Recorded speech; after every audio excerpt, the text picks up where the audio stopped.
Minu nimi on Camille ja täna vaatame jälle Luuka evangeeliumi õpetlikke lugusid, mida Jeesus rääkis. Täna räägime heast samaarlasest ja ma loen kohe selle loo ette. See on Luuka 10. peatükist. Siis tõusis üks seadusetundja ja küsis Jeesuselt, et teda proovile panna. Õpetaja, mida mul tuleb teha, et pärida igavene elu? Jeesus ütles talle, mis on Moosese seaduses kirjutatud? Kuidas sa aru saad? See vastas, armasta Jehoovat oma Jumalat kogu südamest ja hingest ning kogu oma jõu ja mõistusega ning oma ligimest nagu iseennast. Jeesus ütles talle, sa vastasid õigesti, tee nii ja sa saad elu. Aga tahtes õigena paista, küsis see mees Jeesuselt, kes siis on mu ligimene?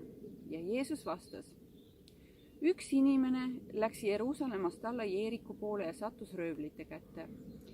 Need riisusid ta paljaks, peksid läbi ning läksid ära, jättes ta poolsurnuna maha.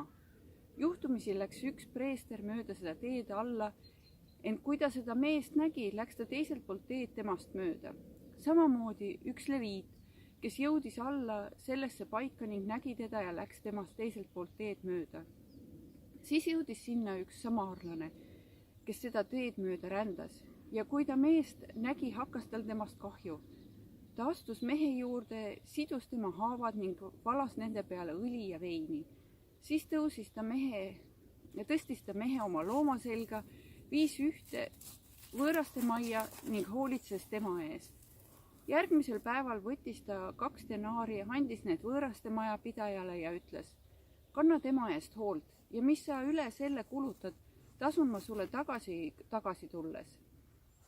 Kes neist 3 oli sinu arvates ligimene sellele mehele, kes oli sattunud röövlite kätte? Seadusetundja vastas, see, kes tema peale halastas. Jeesus ütles talle, mine ja tee sina samamoodi. Selles loos on 3 väga vaimset ja väärikat meest. Üks on see, kes seda küsimust Jeesuselt küsib, kirjatundja. Teised 2 on siis Jeesuse räägitud loos.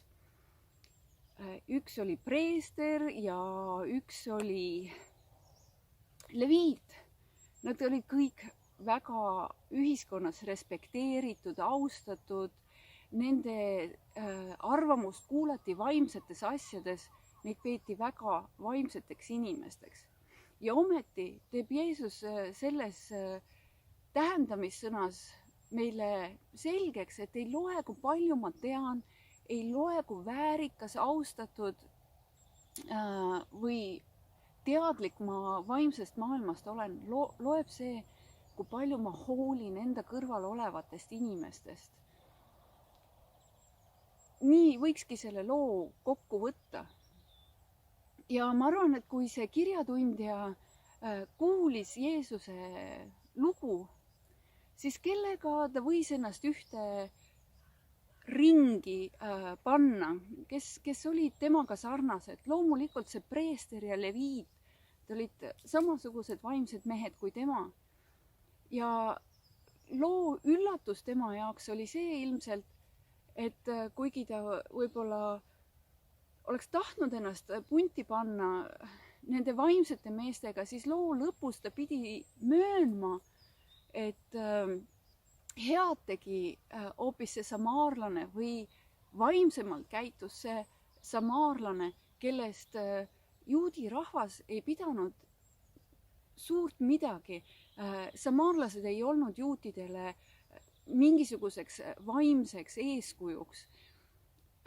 Nii et lõpuks see vaimne mees pidi möönma seda, et inimene, kes ei tea mitte midagi Jumalast, kes ei tunne tema pühakirju või seadusi, on käitunud õigemini Jumala silmis kui kõik need väärikad ja austatud vaimsed mehed.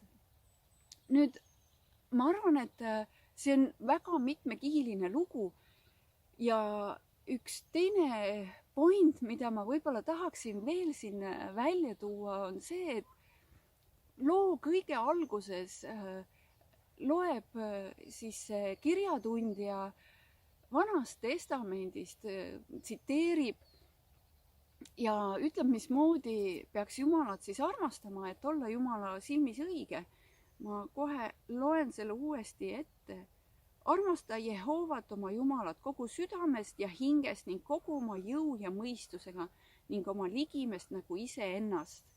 Ja Jeesus ütleb selle peale, tee nii ja sa oledki Jumala silmis õiges kohas. Nüüd, kui me näeme, et me peaksime Jumalat armastama kõigest oma hingest, mõistusest, jõust, Jumalat me ju ei näe, kuidas ma saan seda teha. Ja sellepärast ma arvan, Jeesus siin räägibki selle loo ligimesest, et minu armastus nähtamatu Jumala vastu saab nähtavaks inimeste läbi, keda ma armastan ja teenin enda ümber. Ja kui me vaatame seda samaarlast, siis kuidas ta hoolitses selle mehe eest, kes oli sattunud hätta? Ta tegi seda kogu oma hingest, kogu oma mõistusest, jõust, andis kõik oma raha täpselt nii, nagu see kirjatundja ise tsiteeris Vanast Testamendist, peaksime me armastama Jumalat.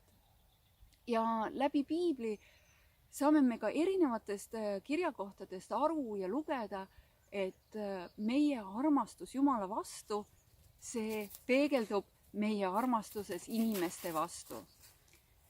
Ja seega ongi mulle sulle küsimus, mille ma tahan sulle jätta mõlgutamiseks. Kas minu armastus Jumala vastu peegeldub minu tegudes inimeste vastu või on see ainult suur teoreetiline teadmine? Aitäh sulle, et sa tulid kuulama. Näeme järgmine kord. Kõike head!